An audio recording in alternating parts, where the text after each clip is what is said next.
Hi folks, welcome to another episode of My Life with Robert Burns. Douglas Mackenzie and Jim Thompson here again to talk to more of our cronies from around the Burns world. How you doing, Jim? Doing great, Douglas. Worn out with Tam O'Shanter, but other than that, I'm fine. Aye, if that tell me you were doing a bit of lecturing this afternoon. Birthplace Museum. To be fair, it's lovely, and the guy that runs it, and the wee lassie, well, say wee lassie, that's can you say that nowadays? The young lady who who looks after everything appropriately, she knows what she's doing, and if she hadn't been there, I would never get any of that tech stuff sorted. Well, at least you've got the tech stuff sorted tonight. Yes, thanks to you, because I can't work any of this stuff. Okay, tonight, folks, we've got two guests to give us an update on what's been happening in their lives with Robert Burns. Cronies everywhere, please welcome Jean Abdulrahim and Jane Brown. Hi there. Hi there. How are you doing? Fine. I was going to ask you if you're both well, but I know that you're suffering a wee bit, Jean. Yeah, suffering, feeling sorry for myself. Oh, well, we'll try and cheer you up during this.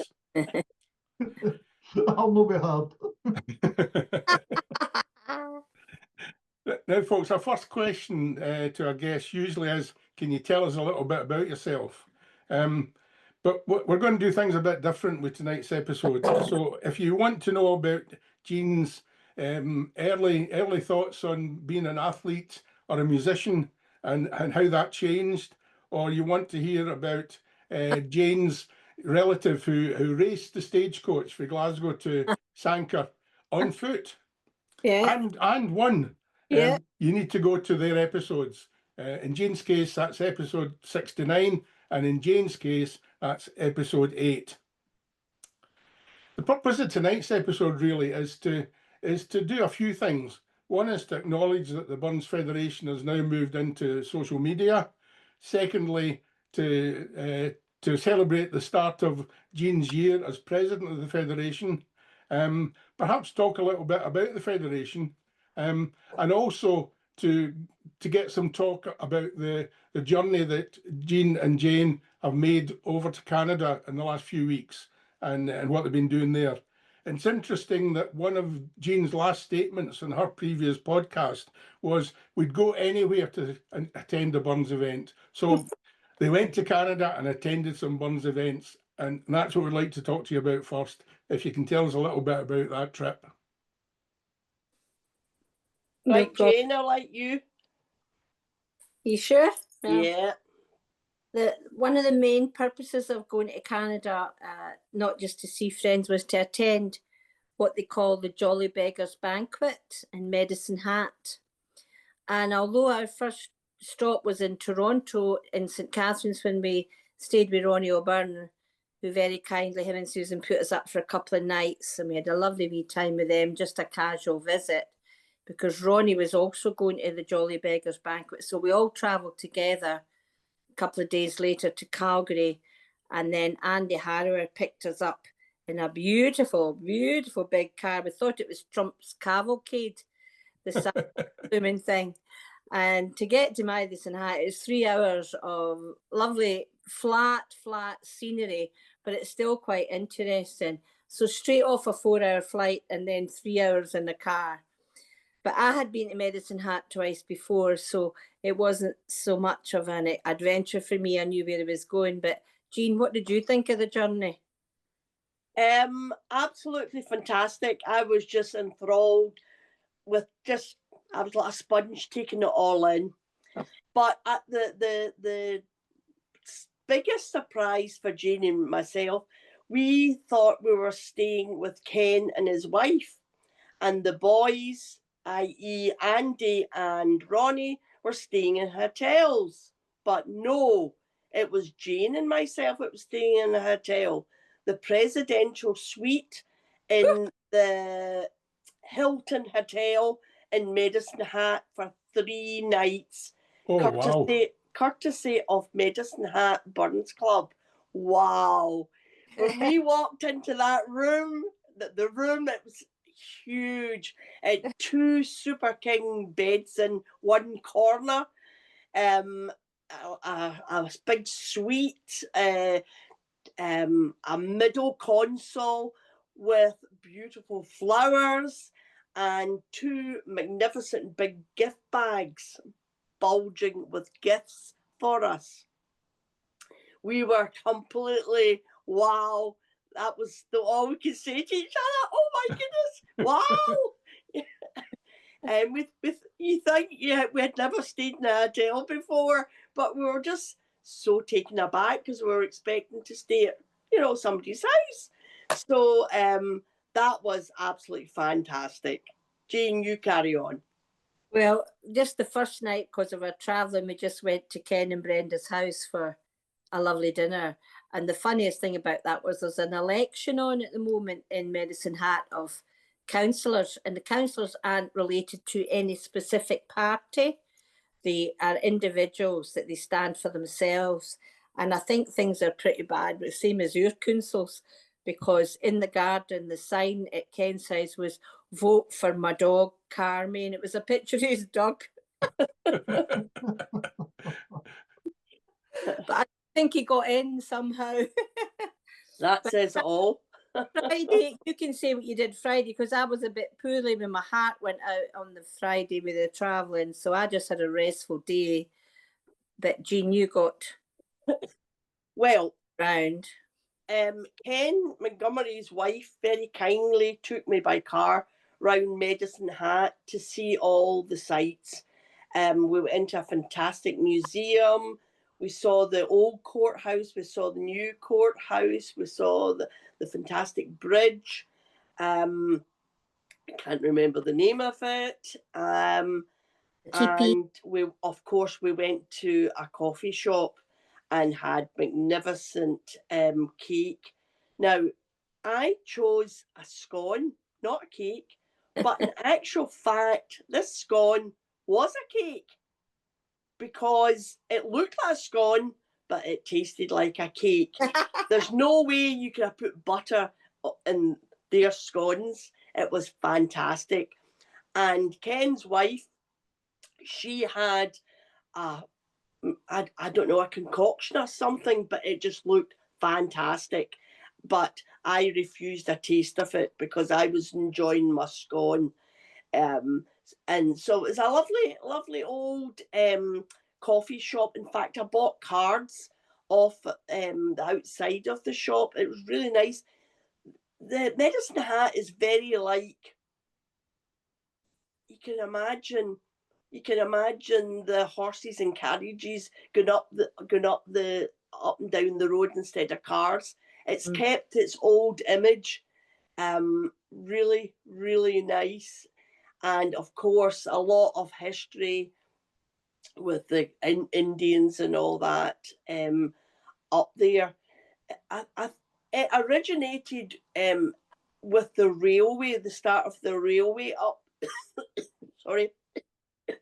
Up, going up Canada. So the Western Railway, wasn't it? Yeah. That's where all the work was, and it was a very prosperous town in its day. And tell me about the teepee. Yes. Now this teepee, they were talking about a teepee, and I'm like, got to see a teepee, But my goodness, this teepee is about 30, 40 feet high, and it was for the Calgary Olympics. 98, I think it was. Yes, and it was either bought by Medicine Hat or donated. Well, I think a lot of places had put a bid in for it, and Medicine Hat won. Wow. Right. It sits up on top of a kind of, they call it pulleys, like valleys, and it sits on top of the and lights up at night. It's lovely. It's lovely at night time, but I expected it to have a cover on it, but there's no way the size of this structure could have a cover over it. But it was painted all different colours, and as I say, at night time it lit up, and it was quite spectacular looking when you passed it at night time. Fantastic. So how was the event that you went to? What did you call it? the Jolly Beggars Banquet. Well, the Friday night was a party night in the Montgomery pub, which is Ken's basement. It's a pub. It's unbelievable. It's the amount of booze in the bar and the memorabilia and the artifacts he has is unbelievable. But it was a really open mic night, lots of entertainment, people just doing stuff. So that was a really good night. But the Jolly Beggars Banquet, I'll give you a wee bit of history if you don't mind me telling you about it and how I came to be there. But the history of it is 2008, 3 members of the British forces and Scottish regiments, all of whom were Scots serving with the British Army Training Unit in Suffield, which is a tank training unit. And Suffield is about 40 minutes from Medicine Hat. So this huge prairie where the Canadian Army and the British Army all go to train on tanks. So 3 of these guys, Andy Harrower was one, Les McCulloch, Ian Cameron, they thought they could host a special Burns-based evening of the highest quality. This would be called the Jolly Beggars Banquet, based on Burns' Jolly Beggars cantata. And unless special circumstances existed, would be limited to a maximum of 37 men because Burns died at the age of 37. Based on a relaxed kind of mess dinner, the first event was hosted the officers' mess at Suffield, and this was held on the 9th of January 2009. It was such a great success, it was decided it would become an annual event. And for the second event, we're more creative, and the army acquired and found some lumber and they made a custom table 8 foot by 32. It was made by the multi-talented workers at the British Army Training Unit in Suffield in their workshop. Maybe the taxpayer shouldn't know about that. Originally designed to be one large banquet table with engravings of Burns' poetry, Scottish thistles and his works that changed into an E shape when they moved to a different Cyprus club in Medicine Hat in 2010. And then it was back to a formal wear of kilts and trews, and no medals or decorations being allowed. This is in keeping with Burns' believing that all men are equal. And in 2019, the table was able to be set up, originally intended, when the venue changed to the Medicine Hat Golf and Country Club. So it's absolutely huge now. But the table itself, the engraving in it is amazing. And this evening is made up of a fantastic 6-course dinner, interspersed with entertainment throughout. And this year, Jean gave a wonderful talk, on Robert Burns and the Federation. I had to do Grace and the haggis. And the haggis knife was a kruka, but the Nepalese shaped thing like a boomerang. This big bloody knife. I could hardly pick it up, never mind cut the haggis. But that was really quite exciting. But what we all have to do, we have to wear things. So you ready, Jean? 1, 2, 3. We have to wear our tams. Look at our tams. Everybody wears tams. My hair's not normally up when I wear this. But... So everybody gets these when they go, and they wear these. And also, the year I was there in 2013, they have a whiskey Scotch bar, and they have whiskies on show, and they had Monkey Shoulder that year. So I had to inaugurate everybody into the Order of the Monkey. So this is the wee thing that we get for being inaugurated into that, and we have to say that we'll eat lots of bananas and swing through trees and that. And everybody signs, and that was to do with that special Monkey Shoulder on the evening. And they've now gone to King Primates, which is the next one up if they do anything special for the club, and they get another wee badge to attach to the bottom. So it's crazy, but it's wonderful.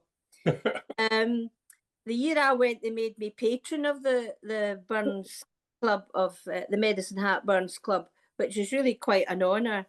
And this year they did a patron's choice whiskey, and it had to sign every bottle. And I came away with number 1, which is Jim. That way I get you and mount it for your Very good. collection. It's a Maloney whiskey, so I don't know what it would taste like, but anyway, that all went well. It was a fabulous night. Now, how on earth did Medicine Hat get hold of Jane Brown? Well, we'll blame the Globe. Are we drinking the Globe again? The things that happen in that pub. And the walls had come down because we were rebuilding the walls, and I had shut the pub on the Monday. And on the Tuesday, got a phone call from a guy saying they were fishing and shooting in Scotland, but they were really keen on Burns to come and see round the Globe. I says, well, I'm really sorry to come all the way from Canada. I says, I'm really sorry. The pub's closed, but I tell you what, if you're coming to Dumfries, I'll let you in. I'll open up all the hoarding and everything. There was 4 of them. They were from Medicine Hat. I'd never heard of Medicine Hat. And I says, there's beer in the pumps. So I'll get the workers to stay on, and I'll get a couple of my regulars. And they came in, and I opened it up, and they emptied all the beer pumps of all the beer that was in there. Gradually, the regulars drifted away, the workers drifted away, but these 4 guys stayed on. So I had been given 2 wonderful bottles of malt, speaking at function somewhere. So we went to the Burns house room, produced the glasses and everything, and I put 2 of these bottles down on the table. Well, they emptied both of them. I've never seen people that can drink like it in my life, and they've never forgotten that wonderful night of impromptu hospitality. And Ken must have kept an eye on me, but anyway, the next thing I know, when I'm president of the Federation, my first official visit after the Tam O'Shanter was to go to Medicine Hat, and every president since has been invited. Not everybody made it, Jim, you didn't make it, but some others had to make it, but they get invited now. So that's what kind of started it. And through that, Medicine Hat got involved with Rabana, and then they held the Rabana, and then they go to Calgary, they go to Edmonton. So they joined in the big fraternity of Rabana and the Robert Burns World Federation, because some of them have been over here as well to the conference. So all just for a wee drink. This is such a wee drink. But it's only men that can go to it. So Jane was the first woman, and I was the second woman. So there were 2 women there that night with all these men. And how did they cope with you? How did they cope with us? But the best thing that we haven't told you about is my Mountie. Oh! On your aide de camp. Our Mountie. All night. He was lovely. Now, I didn't know anything about this, and we had gotten instructions that there would be a limousine picking us up at the Hilton to take us to the banquet. So we gets down to the reception, and we looks out. No, didn't see a limousine, just saw a bus. And they're saying, come on. And Jane's like, no, we've got a limousine. No, just come outside. And Jane's like, no, we've got a limousine coming to pick us up. No, they said, no, just come out for a photograph then. So we said, oh, all right. So we walks out, and as we're walking out, the Canadian Mountie alights from the bus. But this bus wasn't a normal bus. It was a boogie bus. So he escorted us into the bus, all fancy lighting and, comfy seats and that. No drink. But they all piled into this boogie bus, and off we went to the golf club, which I was just like, and the Mountie sits beside me, And I was like, oh, for goodness sake, I can't believe this. I remember it happened for Jane, but I never thought for 1 minute it would happen for me, because 2 years previous to that, the last time we were in Calgary, I was desperate to see a Mountie, but I never saw it. So I just had to buy this wee Mountie teddy, you know, to remind me of a Mountie. But now I've got my own personal pictures of the Mountie, and he stays beside you all night. He's sat beside you at the banquet, and every time you get up, he gets up and kind of thingies you, you know. I hate to say it, lovely. Jean, my Mountie was 6'5" and 29, and your Mountie was 5'4". No, he wasn't. He was taller than me, but he was a happily married man with kids. So I was like, oh, well, just behave yourself, Jean. And he was very nice to talk to. And he came to the after party in the room afterwards. So he must have enjoyed our company. It's lovely. Very good. I had a big surprise as well. This young 6'5", 29-year-old Mountain. You know, when you're in your, well, what would I be? 2013, I'd be in my 60s. And I thought, oh, pair of boys stuck with me. So I had a wee word in his ear saying, you know, I'm not coming on to you or anything. We'll just have a bit of fun and a bit of flirt. Treat me like your granny kind of thing, you know. Uh-huh. And we had a great laugh, flirting and all the rest of it. But at the end of the night, we went back to Ken's because we were staying in Ken's that night. I didn't get a presidential suite, Jean, so you're all right. He went away and got changed, and he had his braces on and his jodhpurs, and came and sat beside me and went and fetched me a wee blanket for my shooters. I thought, I didn't really mean you to treat me like your granny. And when we were in a party, whose room did we go back to for the party? Henry Kearney's. Aye, Henry's, and he took off his jacket and took the hat and all that. And then at one point I was passing around something. He's like, "Come on, try on my jacket." So I had his jacket on and I had his bonnet on, you know. So And I got pictures taken with it. Both Jean and I don't drink. We weren't drinking at No, all. no. Honest to God, anyone that didn't see us no drinking would have thought we were absolutely stupid, because we were drunk with the atmosphere. We were on high. It was unbelievable, wasn't it, Jean? I know. In fact, Mike the Mountie said to me, "Jean, if I hadn't been seen sitting with you all night, I wouldn't have believed that you have not had an alcoholic drink." And I'm like, we don't need alcohol.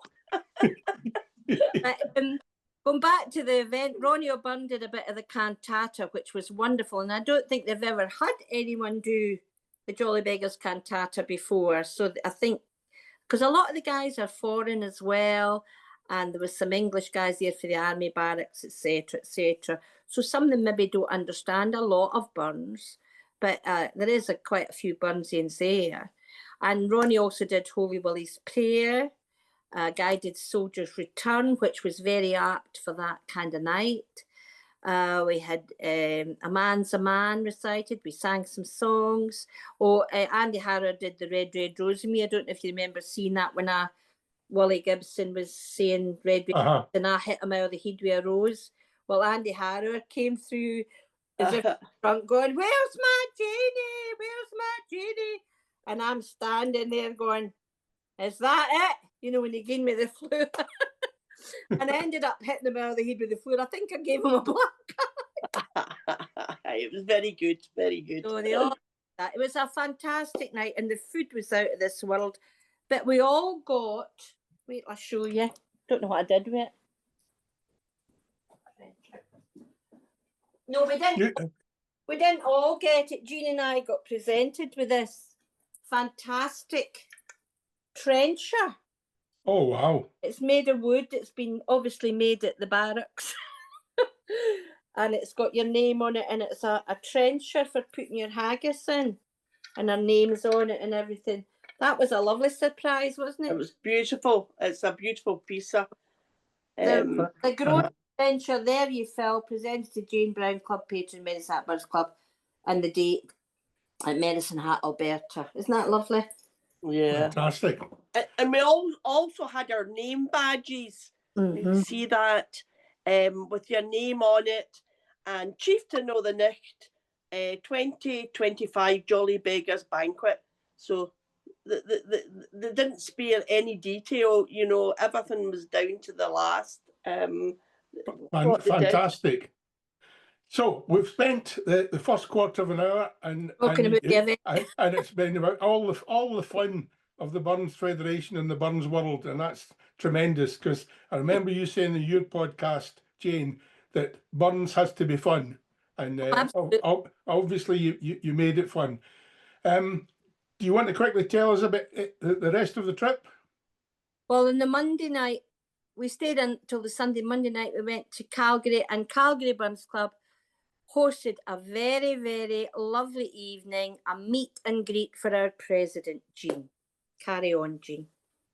Well, what a night that was.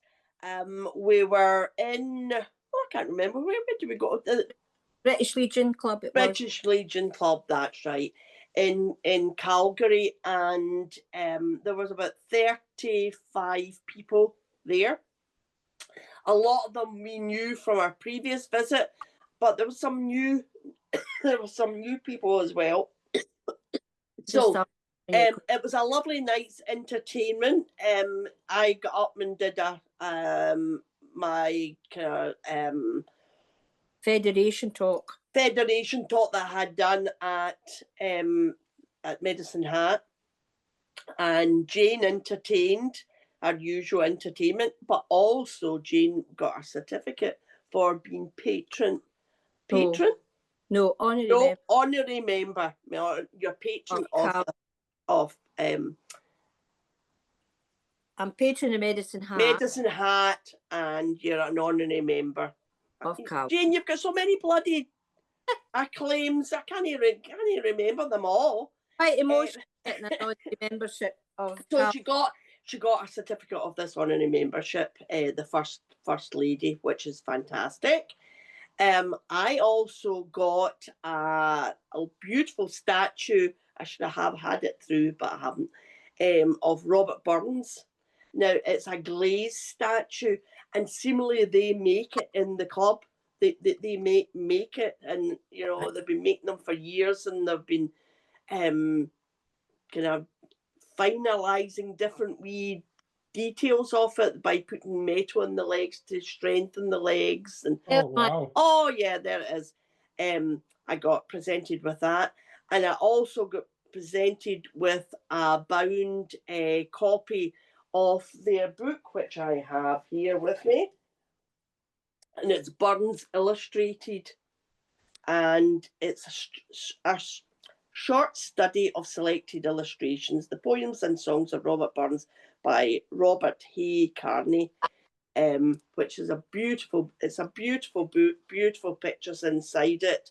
I've been slowly making my way through it. So that was, and also we got a meal as well on the night.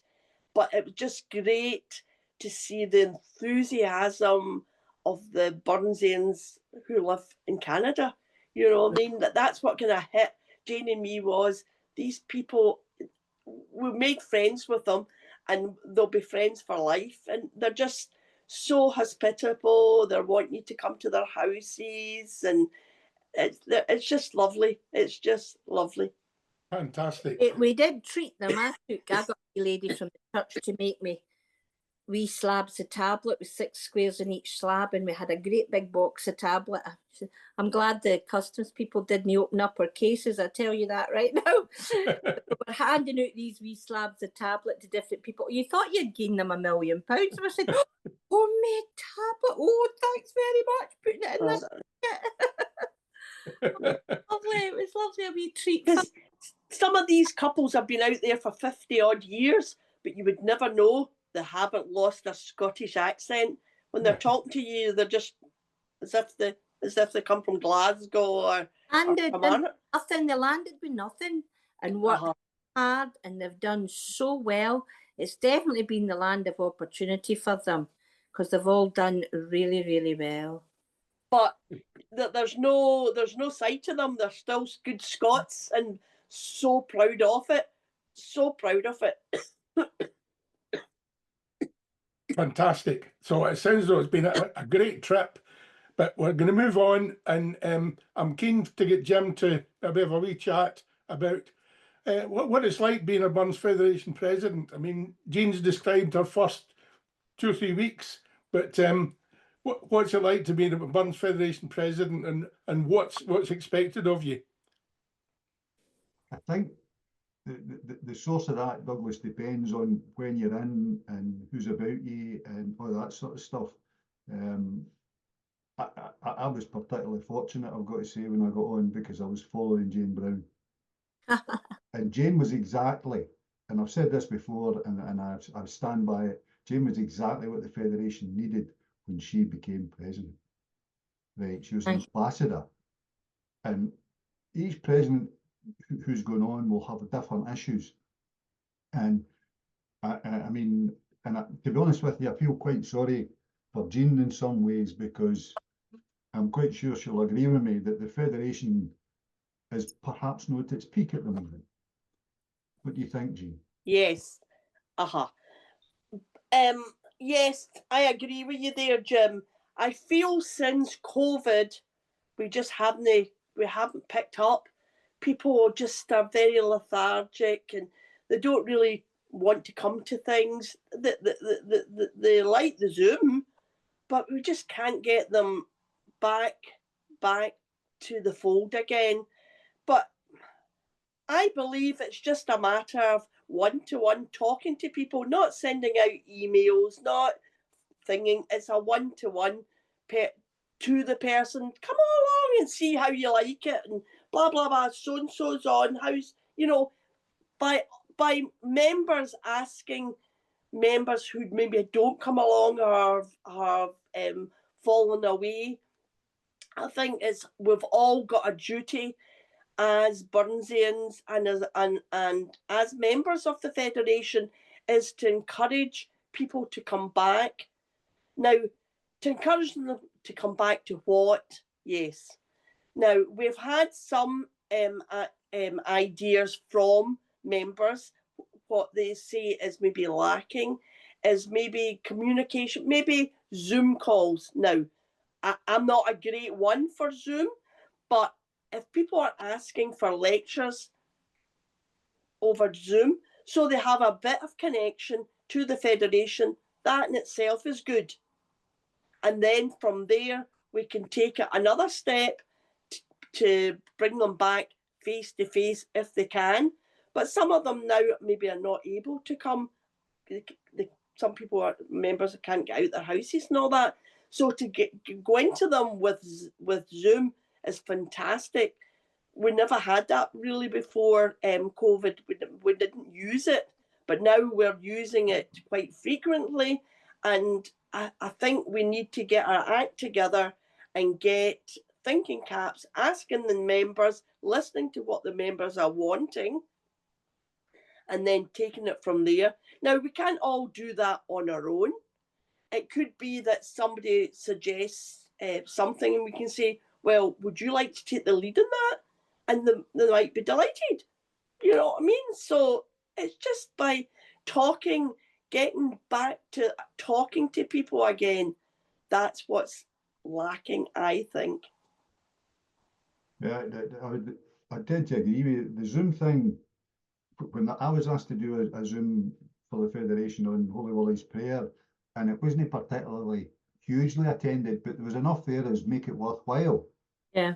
And having seen the way things are going, I mean, I'm hopeless with all this tech, and I accept that. But at the same point in time, I can usually push a button and get into a Zoom meeting.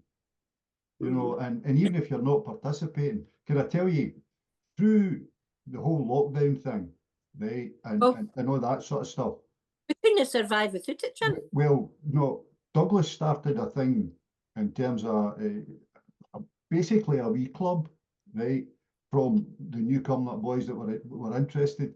And I don't know how many we did, but we one last week. We're still doing it, and it works. Now, sometimes you get 16 folk, sometimes you get 6 folk, but the bottom line to it is you're getting together, and it's part of what Burns' ethos is. It's as simple as that for me. Well, I look back on COVID, and it's different when you've both got wives there. But Jean and I are single people, and if I hadn't had all that going on in my life with Zoom, I don't know how depressed I would have been. Because you weren't getting out for nearly 2 years, you weren't mixing with people.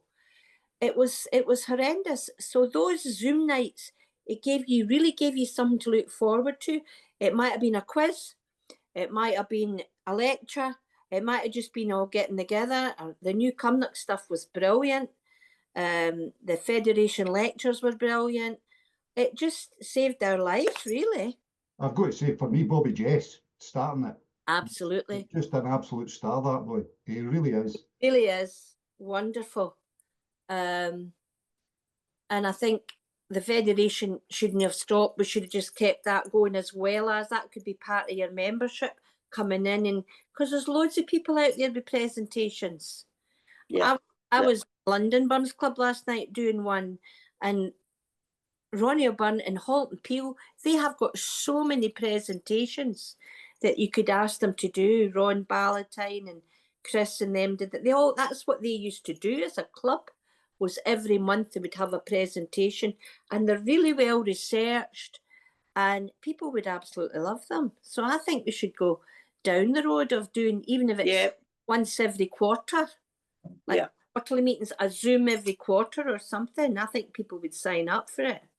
Yeah, definitely. But going back to Jim very kindly said about being an ambassador, Jean is going to be a wonderful ambassador. Jean has no agenda whatsoever, and she's worked her wee heart out to get where she is, all the committees work that she's been doing. So I think she'll be a wonderful ambassador for Burns. And in my introduction at Medicine Hat, Jolly Beggars, my introduction was about that.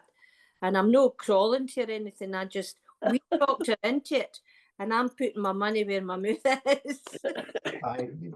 The thing for me, Madam President, is she's been there long enough and involved enough to actually understand the organisation, how it works, what you need to do, what the problems are, and have some sort of idea of who to go and ask if she doesn't know.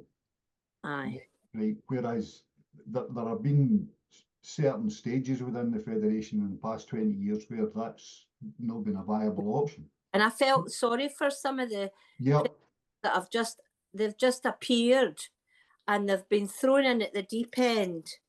There's nothing in place to help these guys through, that we have that Federation knowledge from all the years of being in it. So that's another thing I think Federation could work on, is some sort of booklet or something to say, this is what it's all about, this is what you should be doing, this is what the president's duties are, this is what the senior vice president's duties are, this is what the junior vice president's duties are.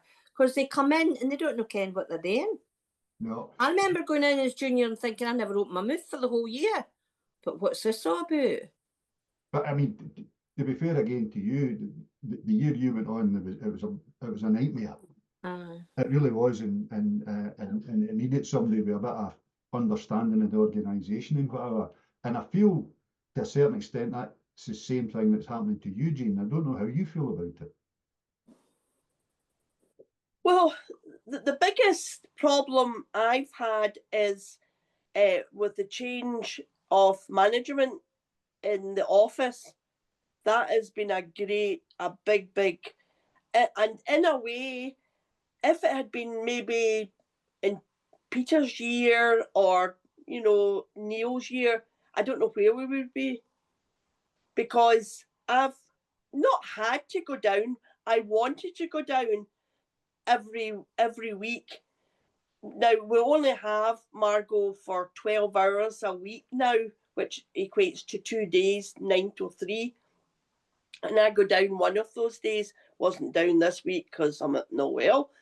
But and I did know a bit to help Margot, but there was a lot of it I didn't know to help Margot. So we've had to kind of trip through it, just problem after problem after problem.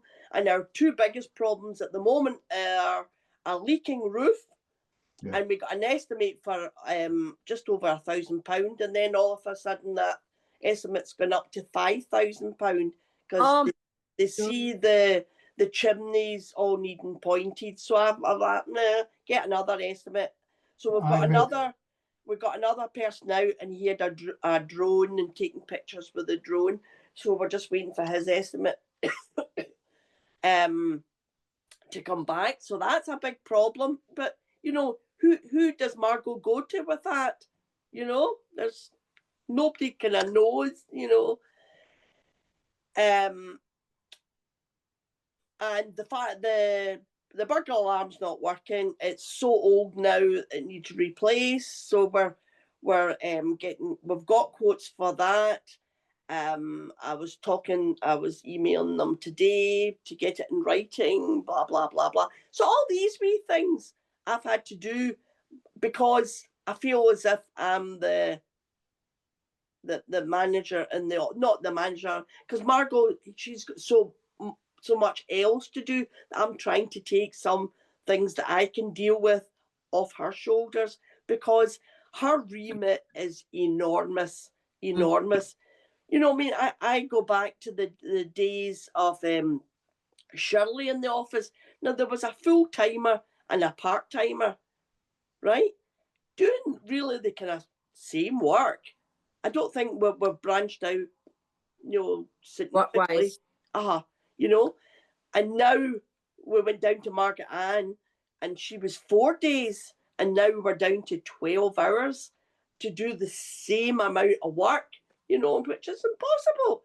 So that's where we're looking for volunteers to help in the office.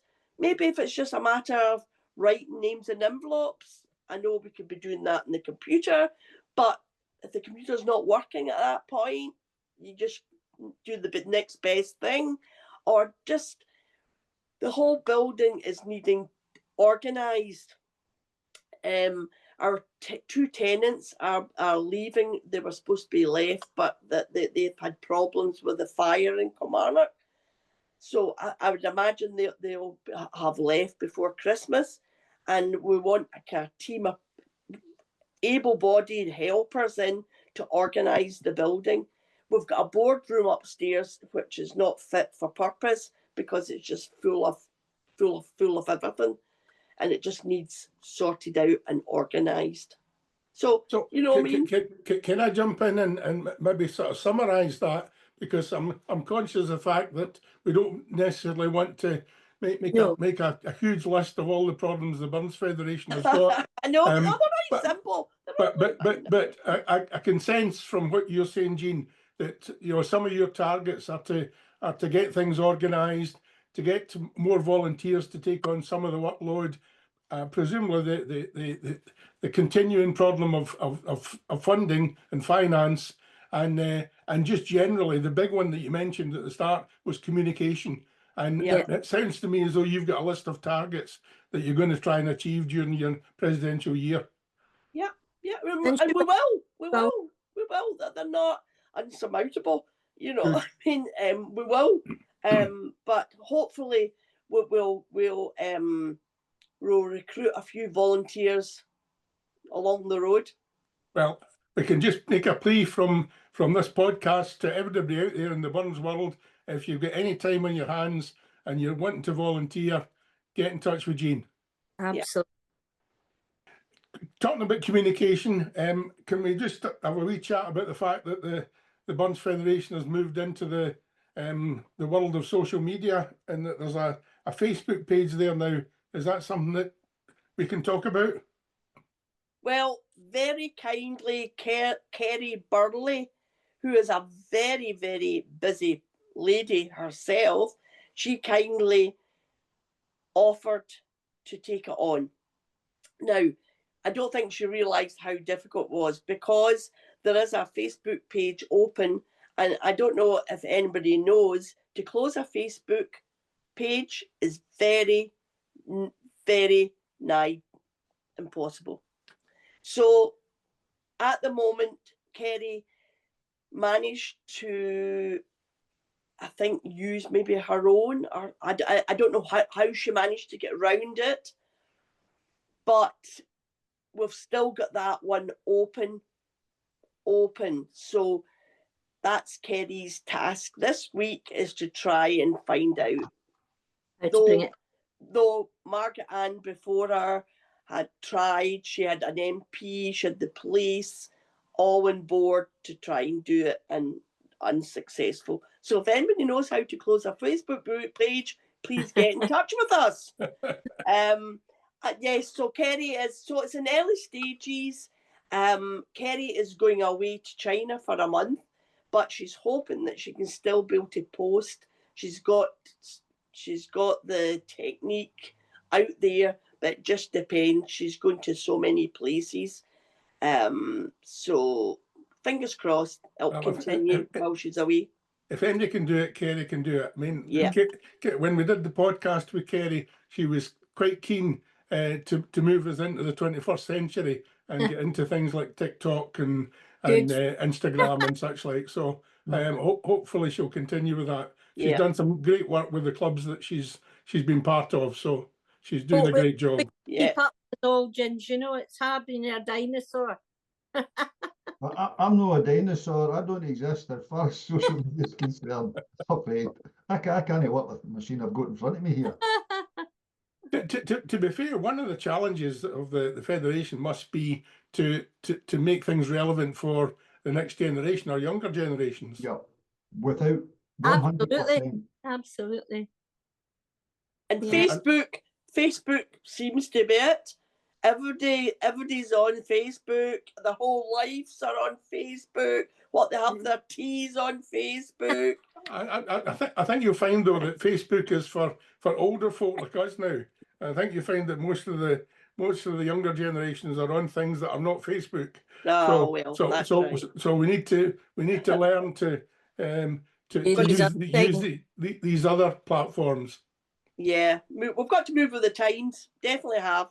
Yeah, but there's some great signs. I mean, we've had a few people on our podcasts who are from this 20s and 30s in age groups, and they're great. They're fantastic. They know what they're about, and we've got lots of young people coming through and performing. Rose Byers and people like that. They're doing a great job. Yeah, I mean we done a mortal memory at the Burns Supper at Newcomet this year, and it was about technology, and it was brilliant. Really? It was absolutely. And Douglas and I remember we talked. You phoned me and said you'd try and get that young man on, and who was Jim Wilson's boy. All right. Yeah. Young John was our president that year. So at the end of his presidential year, he did his immortal memory, and he chose technology as his subject matter. Wow. And it was fantastic. It was great. Was it about how Burns might have adapted to technology?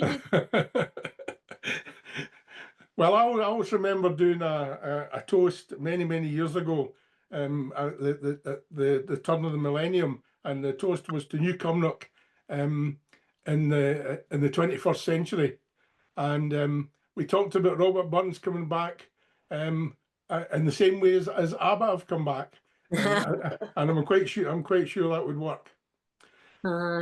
But there's lots of young folk out there. I mean, Rowan Hastie's another example, and Troy Barber, and many people that we see at competitions. There's some great talent out there. We just need to encourage them as much as we can. Yeah, definitely. See the schools competitions. I've been fortunate to judge quite a lot of them in the past sort of 4 or 5 years since lockdown really, and absolutely amazing the talent.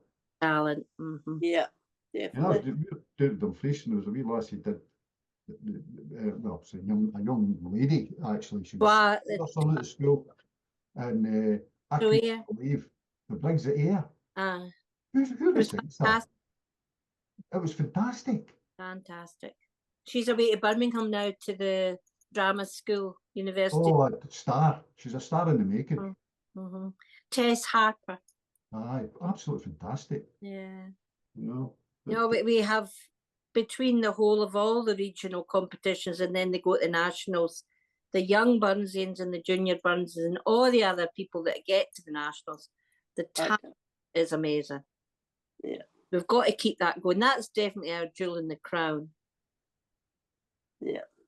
Yeah, if there's one thing that represents the federation as it should be represented, it's that competition. Absolutely. And I mean, there you're talking about Rowan and Rose and Troy. These are kids that have come right up through primary school, right through secondary. They've gone to the conservatoire or a college or something, and they're still involved heavily with Burns. And these are the ones we want to try and kidnap and keep them active in our association. Yep. Don't leave us, don't leave us. But the important thing is we must be able to give them their heads and allow them to do things the way they want to do them. Absolutely. Yeah. Because we have to move with the times. Well, there's a saying, different strokes for different folks, and that's certainly the way. I mean, I know I'm old-fashioned and kind of set in my ways, but as far as young people go, I have no, I mean, I've got 3 grandchildren that are all into social media, and one of them's only 6. Exactly. Yeah. But it's good. We're getting more and more stuff online about Burns. There's a number of online Burns clubs which are at least promoting as many of the works as they possibly can and getting some dialogue and communication going. Yeah. And the good thing about these things is these include people from all over the world. Last night at London Burns Club, the Zoom, there was 48 people or something there from all over the world joined it. It was wonderful. So you can do it, and I think the federation should take the lead. Yeah, definitely. Good. Well, that's us put the federation to rest, and we've sorted that all out. Watch this space. Watch this space. Good. Before we finish, is there anything else we want to talk about? Just one wee exciting visit we had in Calgary. They took us to a place called Head Smashed in Buffalo Jump. I kept calling it He'd Smashed in Buffalo Jump. And it was a visitor centre. Now there you're talking about modern technology. A visitor centre built into the hills. And it was full of modern technology, film shows, lights, you name it, everywhere, transferring text onto the wall and all the rest of it, buffaloes, wolves, teepees, everything. And it was a place where the indigenous used to funnel the buffalo from a wide space on the prairie by use of rocks and trees and things, bushes, and the buffalo would think that was a wall, and they would funnel them right to the edge of a cliff, and they all stampeded and the whole herd fell over the edge of the cliff. And that's how they got their meat and their fur and their weapons and their cooking utensils and everything from the buffaloes that they killed going over. It's an awful way of doing it, but it saved them arrows, and when they got guns as well, they just did it. He'd Smashed in Buffalo Jump. What a place. Drove 2 hours to get there and 2 hours back. So that was another wee part of our adventure, you could say. Very good. We talked earlier on about the use of technology and Zoom, and you mentioned that Bobby Jess had done his daily poem for about 3 months. And Jane, you've been doing your quote of the day for... Yeah, and I'm still doing it. doing it. I don't know. Stop. People saying, don't stop. I look forward to it. I get my coffee and I sit down and I read it every morning. When do I stop? So it's good for me. It's been really good for me to research all the poems, and I've learnt so much by doing it. So I don't think I'll stop. I'll just keep going. It's good for the old grey matter.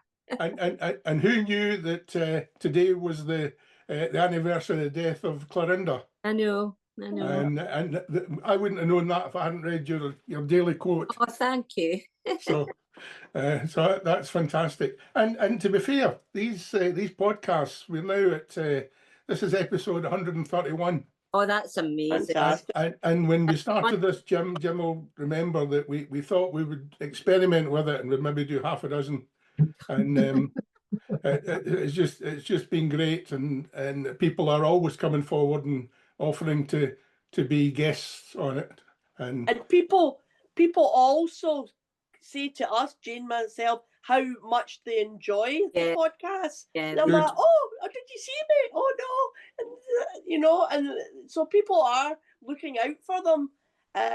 Still, unbelievable, brilliant, well done, you two. so, Right, so- but you can say well done, you two, but there's only one of us does anything. And that's Dickie. I didn't like to say that, Jim. I can't even turn up in time. All kind again. well, I hope tonight's episode, being different from what we normally do, isn't going to Put them put off. folk off. But all I can say is to Jean and to Jane, thanks for updating us on your exciting and fun life with Robert Burns. Thank you very much. Thank you. Thank you. Thank you. Thank you.